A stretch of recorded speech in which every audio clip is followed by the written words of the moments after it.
Anticiper et gérer la question des inondations. Le Comité national de gestion est ainsi à l'œuvre.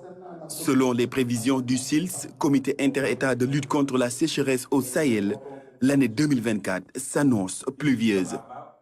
En effet, des cumuls pluviométriques supérieurs aux moyennes à équivalent sont attendus sur les périodes juin-juillet-août et juillet-août-septembre 2024 dans les bandes agricoles au Sénégal.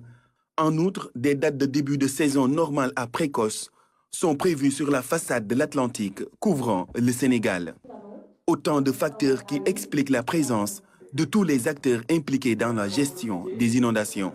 Une gestion inclusive et participative des inondations, de la gestion des inondations, pour moi, c'est essentiel. Et récemment, j'ai reçu un quartier de Kermassar, le quartier Amdala, qui fait 7000 habitants, un quartier dans lequel un bassin a été entamé en 2019 et jusqu'à présent qui n'a pas été achevé. Donc c'est une doléance que je viens de poser ici. Notre point de vue, ou bien le point de vue de la commune, comme je peux le dire, était tout simple parce qu'on a vécu deux hivernages actuellement depuis qu'on est maire. Donc on a eu un peu d'expérience par rapport à ça. La première chose qu'on a faite, c'est de faire en sorte que l'eau qui se trouve dans le bassin, parce que le bassin il est exigu, il est petit par rapport à la capacité de la ville. La ville évacue énormément d'eau, donc nous souhaiterons que ce bassin soit élargi. Une concertation multi-acteurs autour de l'État fondée sur l'anticipation pour trouver des solutions durables aux inondations. Notre mission, c'est d'anticiper, d'essayer d'apporter des réponses en attendant de trouver des solutions plus structurantes.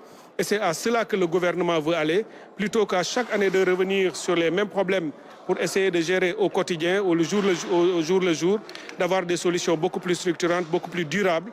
Et c'est sous une approche qui va mutualiser le travail des acteurs, qui va beaucoup fonder notre démarche sur la concertation, sur l'inclusion et le décloisonnement. Ici, c'est une concertation multi-acteurs où nous avons dit que tous les acteurs, tout le monde peut avoir des solutions. L'État peut mobiliser ses moyens, les collectivités locales aussi leurs solutions et leurs moyens, et les acteurs à la base venir aussi pour donner des contributions. Le réchauffement climatique et l'urbanisation anarchique, entre autres facteurs, concourent à intensifier les difficultés liées aux inondations. Le gouvernement du Sénégal se tient prêt et agit de manière continue pour maîtriser, voire éradiquer les dégâts liés aux fortes pluies, grâce notamment à une approche communautaire.